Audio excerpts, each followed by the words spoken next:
So Ian, I thought it would be great to start with a quote that I've heard you recite before, and a quote that probably, if Einstein were alive today, may have written a blurb to go on the front of your book, because it seems to describe perfectly what your book's all about. And the quote is, "The intuitive mind is a sacred gift, and the rational mind is a faithful servant." And the question you ask is, have we lost sight of the sacred gift, or have we lost our way with that? It seemed to be a very good and very, very brief summary of what the Master and its Mystery is all about. Well, yes, and what Einstein is supposed to have gone on to say is that we honour the servant, the reason, but we've forgotten the gift of intuition. And in the book that I'm writing at the moment, I do talk a lot more about reason and intuition head on. What are they useful for? And of course, they're both incredibly important.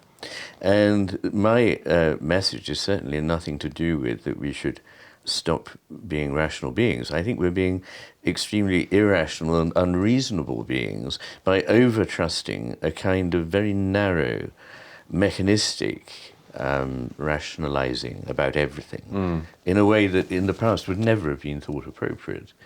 I mean, one sees it in daily life, in the way in which things like medical practice or a school, a university, are run according to principles increasingly that are only those of an accountant. They're not those which are harder to specify, more intangible, less measurable, but are nonetheless the really important things in medicine, in teaching, in learning. So I think I started that book really from reflecting what the heck is going on in our world, and why is it that we seem to be confronted with so many paradoxes? Why is it that we, for example, prize security so much that we end up going into regions of the world and causing chaos, which results in a huge escalation of danger for everybody? Why do we so worry about bacteria in our daily life that we produce people who are extremely vulnerable to infection, and so on and so forth? Yeah. And they're everywhere you look. And part of this is to do with this inability to understand things that are implicit.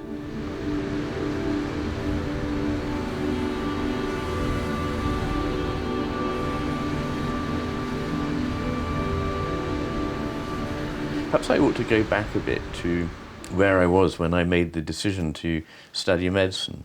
Yeah. Because I was 28 and I'd been an academic in Oxford, mainly interested in the area of philosophy and literature. And I got very interested in the mind-body problem for reasons to do with the study of literature. It struck me that there was a poem, there was something that was somebody had taken trouble in the past to write, to communicate something, and it was absolutely unique. If it hadn't existed, you couldn't have invented it any more than you could have thought of your closest friend if you'd never met that friend. Yeah. And it was also embodied in the very words that it was in. If you paraphrased it, it just became a handful of dust. And it was utterly implicit. You know, as soon as you made it explicit, you ruined it. Yeah. And then what did you do with it? You got a lot of clever people together in a seminar room, and you turned this unique, embodied, implicit thing into something general, abstract, and explicit. Yeah.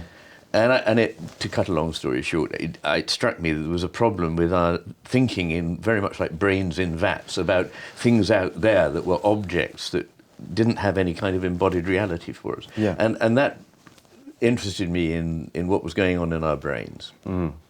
And so I studied medicine, and I was very inspired by Oliver Sacks, actually, to do this, his writing, and principally Awakenings, an extraordinary book.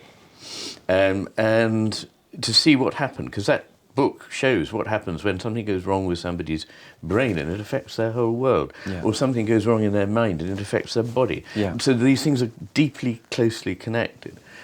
So I studied medicine and went off into neurology and psychiatry, which is the area of overlap.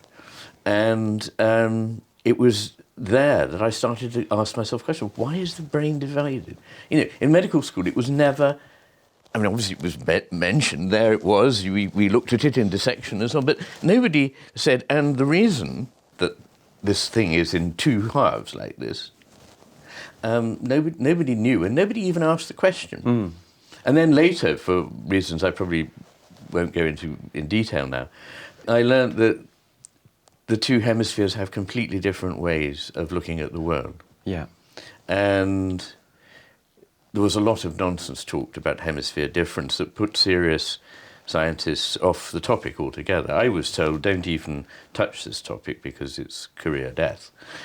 It's top psychology, it doesn't have any basis. And yet, when one came to look at scholarly research on people who'd had damage to one or other hemisphere, you could see that they had completely different effects, depending on whether it was the left or the right hemisphere. Yeah. And that was being overlooked and ignored. People say, oh, there aren't any really serious differences. But I think what they were doing wrong was they were thinking of the brain as a machine. And so they were asking the question you'd ask of a machine, what does it do? Yeah. And they said, first of all, well, the left does reason and language, and the right does emotion and pictures. And then they found that this was completely untrue, because each hemisphere got involved in all those things. Yeah. But what they didn't seem to be asking was the question you'd ask of part of a person, which is how, in what way does each hemisphere get involved in these things? And if you do that, you find that each hemisphere is involved in reason, language, emotion, visuospatial things, all the rest, every single thing that makes up parts of our lives, just with a completely different take on it. Yeah. That was the difference. Yeah. And to begin with, I couldn't quite see how staggeringly important this was. And then I realised the two halves of the brain are attending to the world in two different ways. And we know that when you attend differently, you see different things. There are lots of clever demonstrations, some of them by Derren Brown and illusionists and so on, which show, and have gone into popular culture, where, you know, if you're not expecting to see something, you don't see it. If you look with a certain kind of attention, you see one thing. If you look with another kind of attention, you see something completely different. Yeah. And quite apart from those clever illustrations, in our daily life, when we look at things with a certain kind of attention, we find a different kind of world from what is apparently the same world on a different day when we're attending to it differently. When did that come to you? Was it just a moment of inspiration, or was it a dissatisfaction with the explanation that the traditional view of the left and right brain was given? I mean, really what happened was that I heard a lecture by a man called John Cutting, who I consider the most interesting living psychiatrist. And he had done what no other physician had been doing, which was looking at what happened after right hemisphere strokes. Everyone was focused on left hemisphere strokes. And they thought, well, nothing serious happens to somebody with a right hemisphere stroke, because they can still use their right hand, their language is usually unimpaired.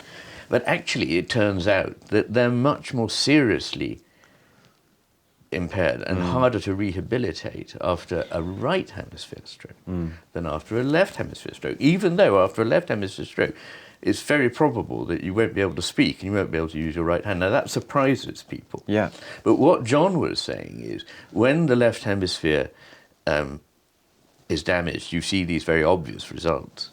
But when the right hemisphere is damaged, what you don't immediately see is that their whole experience of the world has changed. Yeah. And he alerted me to some things in this lecture which rang a bell, because he said the left hemisphere fails to understand implicit meaning. It doesn't understand metaphor, jokes, irony, sense of humour.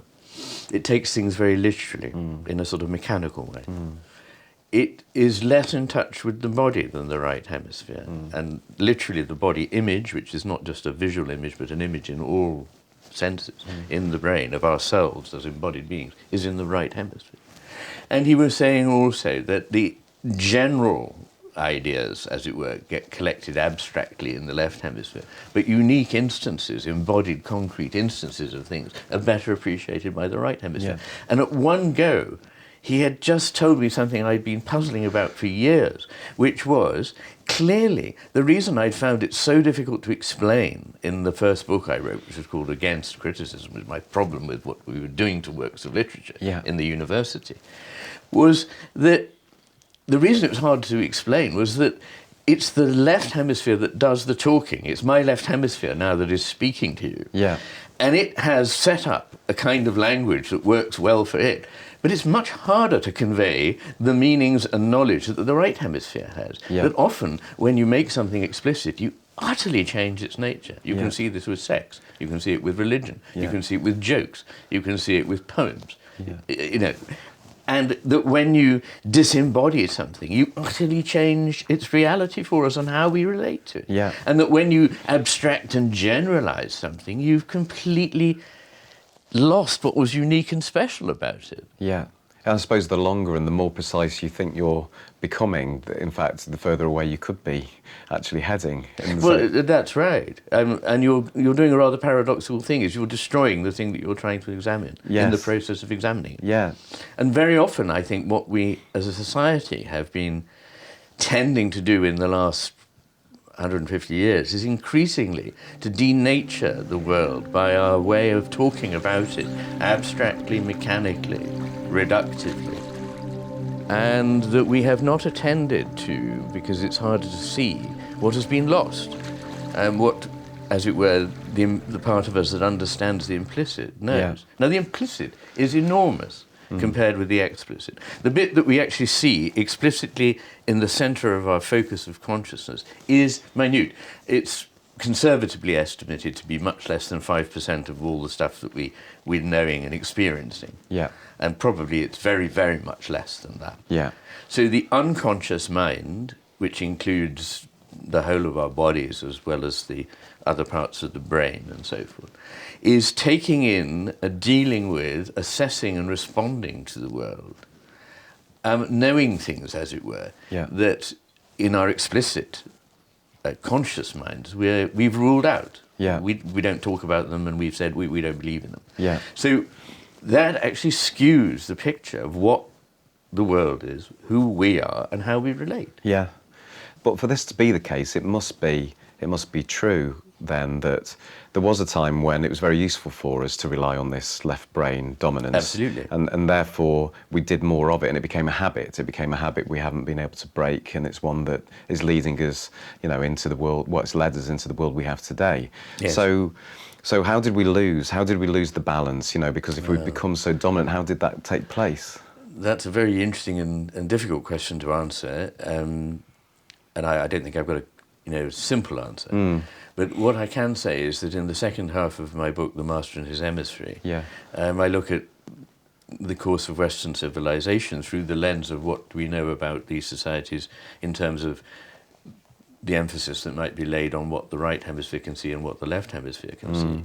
And 3 times at the Greek, the Roman, and our own civilization, starting at the Renaissance, began with an incredibly fruitful harmony and marriage of these 2 ways of being and thinking. Yeah.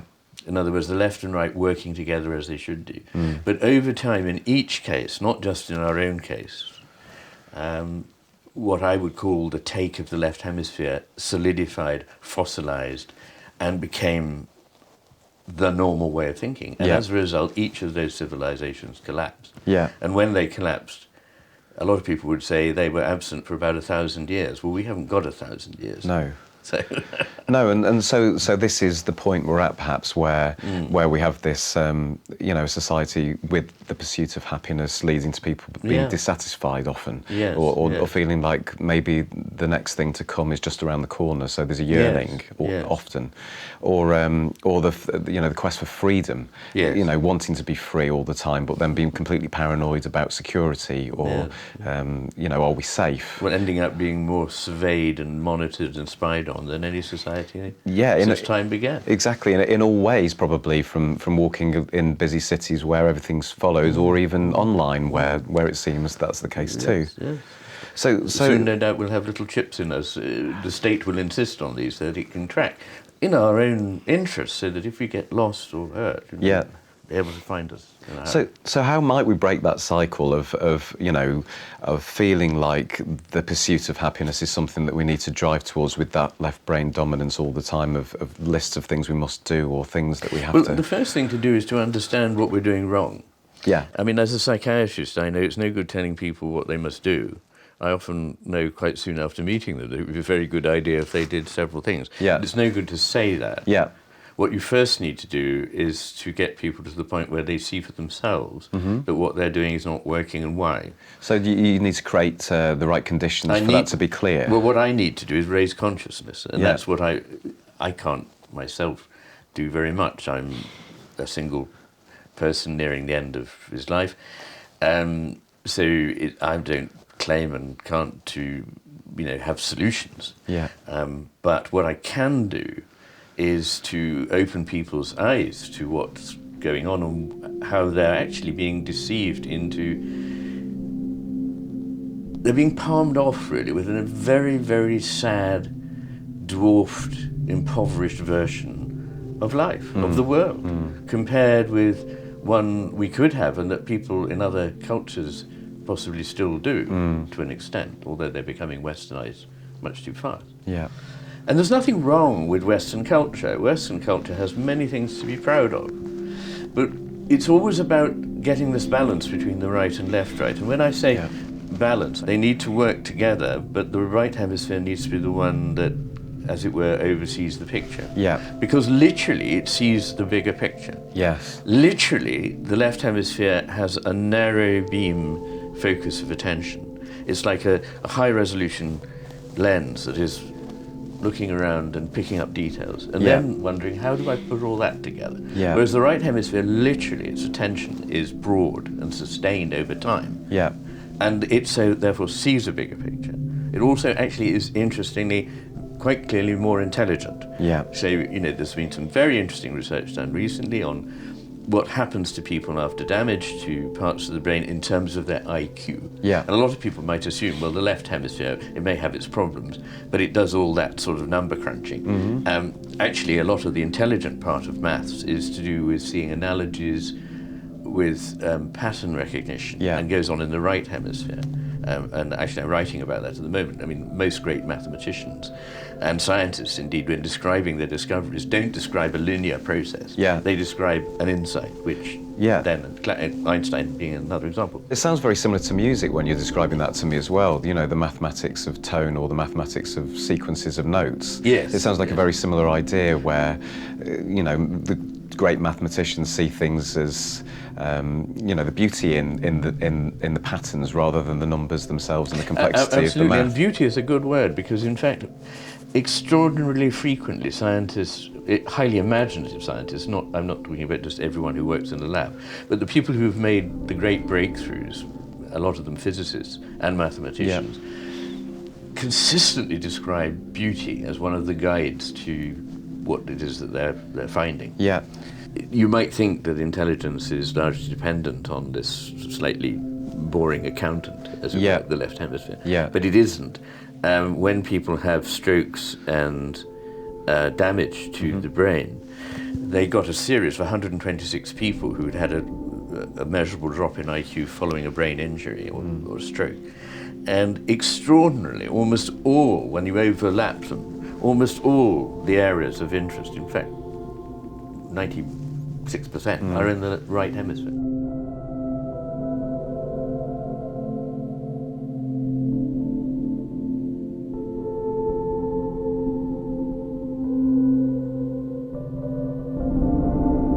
What about things like anxiety? It seems that there's an increasing number of people today that are living a faster paced life and a more online life and a more complex life.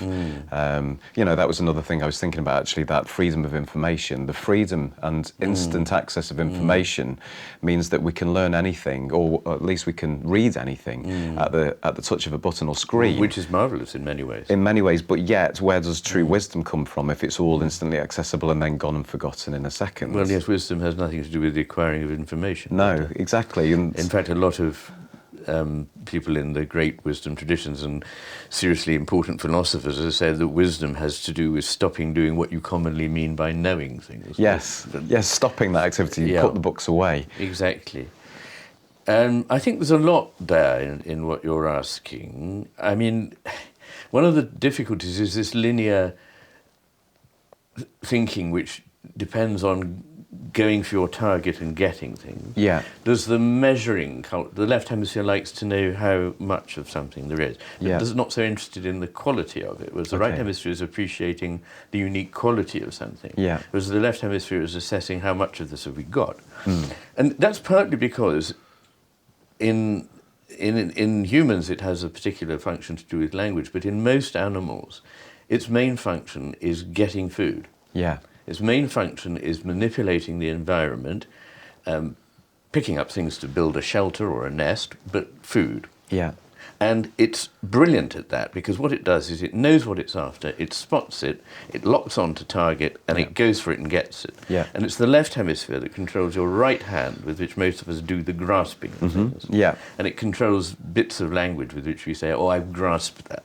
So it's the one that helps us grab and grasp. And it's made us powerful and wealthy. Yeah. The trouble is that being powerful and wealthy hasn't made us happier. Yeah. And many of the things that we think are going to make us happy in the end don't. So the problem is partly the idea, if only I could have this, go there, do that, that would make me happy. Yeah. Rather than seeing that in fact it's about a disposition, it's not about a thing out there, it's about a disposition in here. That is more comprehensible, if you like, to a right hemisphere take on the world, which is interested in how we relate to things, not in what we can grasp. Yeah. Then you've got the problem that in a culture in which rivalry is exploited at the expense of cooperation, it increases enormously anger, aggression, and anxiety. Yes. We're all highly competitive, and there's a kind of view put about that actually that's how we intrinsically are. Right, that's our nature. That's our nature, that human nature is destructive, aggressive, competitive. Yeah. I would be wrong to deny that that impulse is there. It quite clearly is. But it's at least as strongly balanced, given half a chance, with something quite different, which is the capacity for empathy, cooperation, and not so much interest in what I can get here, but what we can do together for one another. Yeah. And of course, it's a cliche, but it's certainly true that what brings people happiness is not the having of things, but the being in connection with other people in the right way. Yeah. So our values are wrong, and they're promoted. They're fiercely being promoted by advertising and by ruthless policies of companies employing people to where it's always win-win and defeat and beat and all the rest. This attitude will finish us off very quickly. I mean, we've not got very long, in my view. I mean, it's certainly a matter of decades. It worries me because, like you, I have children. And I now have grandchildren. And what the world is going to be like for them unless we can see quickly that we need not just to put a sticking plaster on, but think completely different. It's a change of heart. It's not just a different... You see, the left hemisphere says, OK, I get there's a problem. What's the fix? I'd like 8 bullet points, and then I'll do them, and then I'll go back to work, as I always do. And I'm saying, no, that will never, never work. The only thing that will work for any of us, and for society it means a lot of us, shifting grossly our goals, our values, our thoughts about who we are, why we're here, and what we want for a society and a civilization. Whether we can cause such an enormous change without catastrophe, I'm afraid I'm doubtful. I think that such a big change to happen so fast would require something I don't like even to contemplate, but life becoming so hard and so terrible because of the collapse of a civilization that we have to rethink. And I wish, hope and pray that we can see something before it's too late.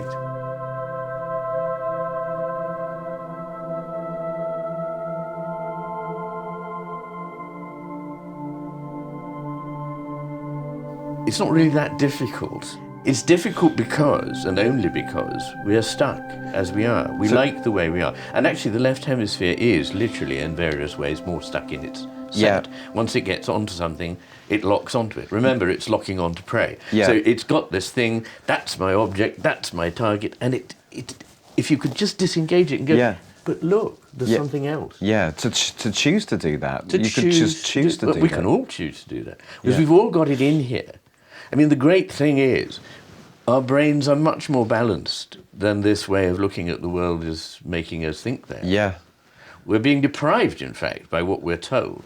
We're being deprived of the knowledge, the experience, and the understanding of a true fulfillment of the human potential in the mind and the brain. Yes. Instead, we're being palmed off, as I say. We're being sold a pup. We've been told, actually, we're just these ghastly, competitive, mechanical creatures. Soon robots will be better at doing things than we are, which is another, in my view, mistake. I mean, they'll be very good at doing all sorts of things, but they won't be very good at doing all the things that we really value about human life. And people say, well, how do you know that?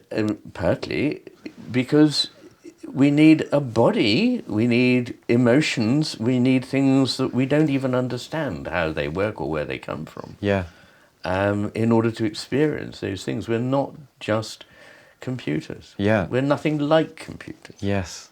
So what might we do then in any sphere of influence we have, whether it's a group or a company or a government, in terms of asking the right question about that change? I mean, you, of course, were asking a very difficult question to which I don't have an immediate answer. Partly, we all have to, in a famous phrase, be the change we desire to see. So I don't want, although I do feel it's a difficult battle because of the way we're stuck where we are, not because we haven't got the capacity to change, but because we tend to get stuck on what we like here and now. We can change, and I don't want to overwhelm people by saying it can't be done. And if we all actually individually made it our business to think hard about what our values are and how we express them, and what that means for our life and how we might live differently, we'd probably have accomplished it. And one of the things that would help, or one of the things that doesn't help in its absence, is nature. One of the reasons I live in one of the very last relatively wild, beautiful places left in Britain is that you feel an immediate contact with something which is palpable here. Most visitors who come here comment on it. They say they can feel something, which again is implicit, it's hard to articulate, but they feel it very strongly, of a sense that their relationship to the world alters when they're here. They actually think differently about things, they see things differently. When you're in a natural setting, you actually see that you are literally part of this world, this nature. Nature isn't a thing out there that is studied in nature classes, or you go out and do, or you control and manage. You know, the environment, such a dastardly word. The environment, it suggests it's something around you that isn't you. It should be banned. The word is nature, and it used to be Mother Nature. Nature is feminine. It is the principle, I think, a sacred principle in the world. And, you know, people can laugh and say, oh, you can't prove. Well, of course you can't prove it. No. There are many good things in life that you can't prove. If you've ever been in love, prove to me that you were. There are many things one can see that it's hard to prove, but they're not irrational. They are what I would call transrational. In other words, reason doesn't deal with them. That's not a problem, because if you get it right, you know that reason is incredibly valuable. It will take you so far but no further. Intuition is very valuable, but it's not to be trusted just like that.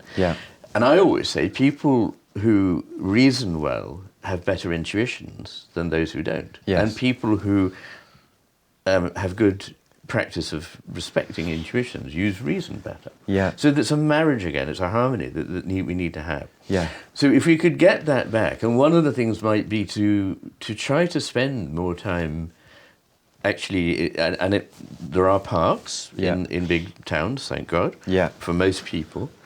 There are places you can go where you can go and walk in nature. And we know from medical research, this is a fashionable topic now, that this actually does enormously improve not just people's levels of anxiety and depression, which it very clearly does, but has, over longer periods, improvements on things like blood pressure, cancer rates, and so forth. Yeah. I mean, all of that is, at the moment, at a somewhat speculative stage, but it certainly has beneficial effects on the way we think. Yeah. So there's the health benefit that's clearly there. There's the inspiration that comes from being in these kind of places. Yeah. And then there's the removal of the blocks. It sounds like, in a way, is what you're describing. If people can come here and sit or stand in this landscape and think, I can feel something. Yes. Is that a removal or a losing of the shroud that's over us the rest of the time? Is it just that we're able to see more clearly because of that, do you think? Well, I think that image of a veil or a shroud, as you say, is a rather good one. In a way, things are very quickly taken by what I would call the practices of the left hemisphere, which wants to categorise, pigeonhole things so that it understands where to put them, and to string them together according to certain principles. What it is doing is sort of managing things, but it's making them no longer really present to us. It represents the world, and that word is fantastic, because if you just think about it, what it means is it's no longer present to you. Yes. It has been made present to you artificially, again, after the event. Yes. Now, if we live in a world that is constantly represented on a screen, wherever it might be,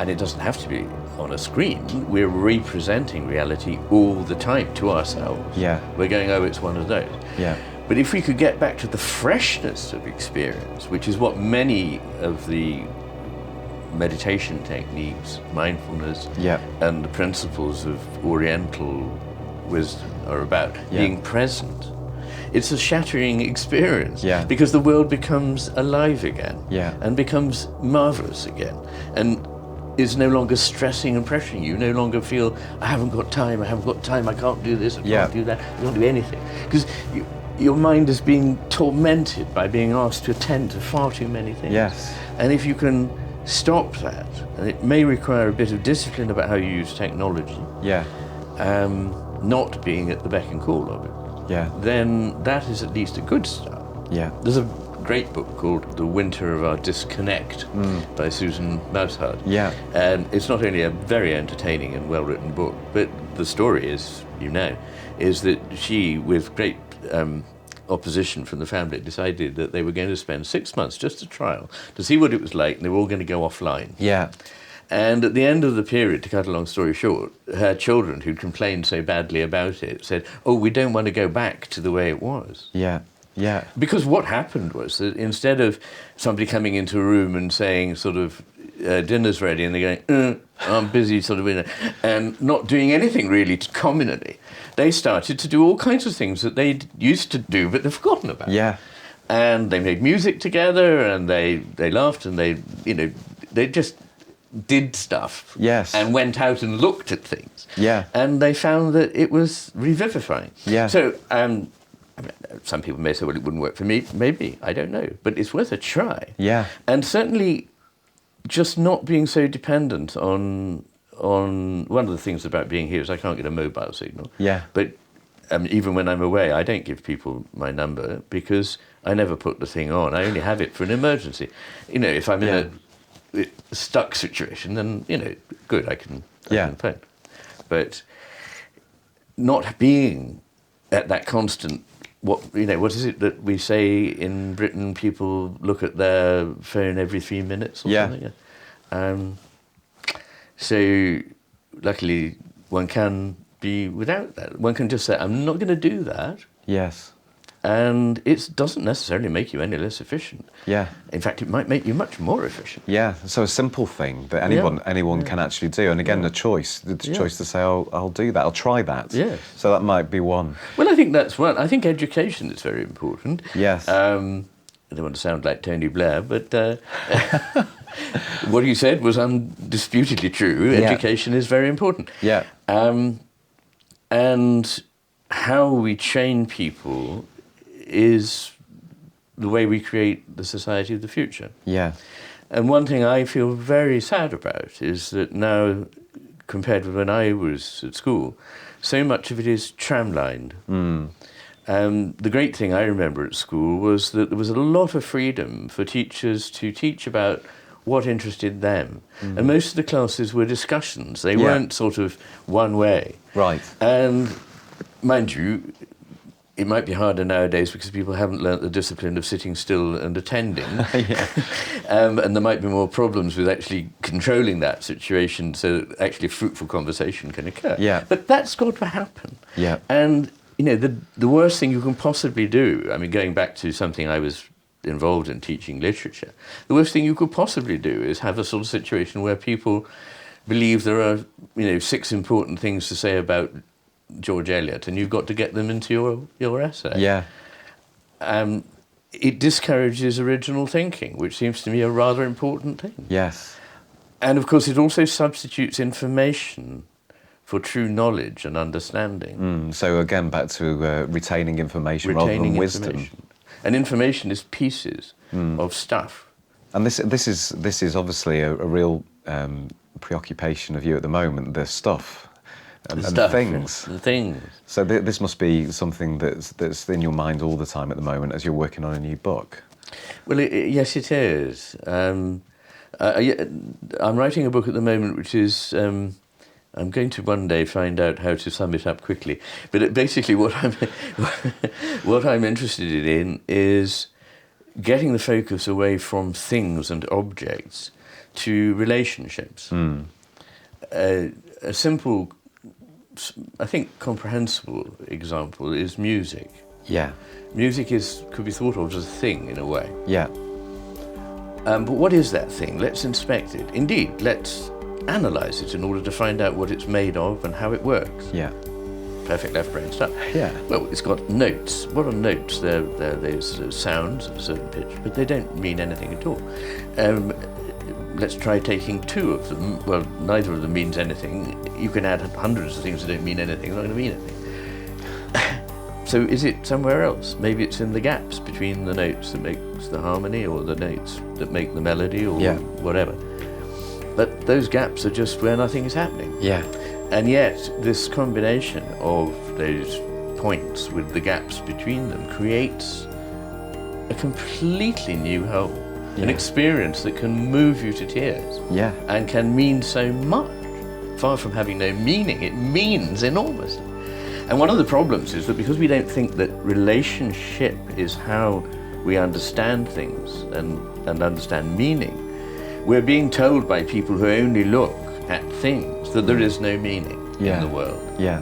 I don't experience that. Yeah. Don't ask me to say what that meaning is any more than to tell you when I say my partner means so much to me. Yeah. What does she mean? Now, you don't expect me to answer that question. No. And you don't expect me to answer when I say Mozart's G minor quintet, you know, means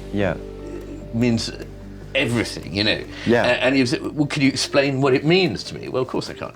And the same thing is true about life. That if you look at it in this, break it up into bits and try and find out where the stuff is, you'll find it means precisely nothing. Yeah. But if you see that it actually is a fantastically complex, incredibly beautiful, constantly changing, self-organising, rather like sort of a choreographed piece of music, then you see what the meaning is. So this may sound very new agey and so forth. So what I'm doing is actually starting from the basics. Let's look at what science can tell us, because I am a scientist. I believe powerfully in in the imaginative grasp of good science, Yeah. and in what science can do to make our lives so much richer. Yeah. But it can't answer all our questions, but it can answer a lot of very good ones. Yeah. Let's look at reason, what it can do. And again, I'm a great believer in reason. I'm a great believer in being as clear as you can, but no clearer. Yeah. Trying to be clearer than you can about something that's intrinsically not that kind of a thing will just make you fail to understand it. Yeah. And I'm a great believer in what one can argue rationally. In fact, my books are all full of that. Yeah. But it has its limitations. Yeah. What is intuition? Well, again, sometimes it can be enormously informative and tells us things that other ways of finding out can't give us. But it can also, of course, be completely wrong. Yeah. So it's knowing how to discriminate and how to use them together. Yeah. And if you adopt these approaches, you find that the world begins to look very much like what the right hemisphere sees it to be, which is a combination of things in which all the stuff that the left hemisphere does has its place. Yeah. It is, in Einstein's expression, it is doing its job as a faithful servant. Yes. But it should never be the master. Yes. And that is the only problem we have. Nothing wrong with the left hemisphere, it's just making it into the master that is the pathology. Yes. And that's where we're at. So we only need to start paying attention again to all the things that we've been told it's not smart to believe. Yes.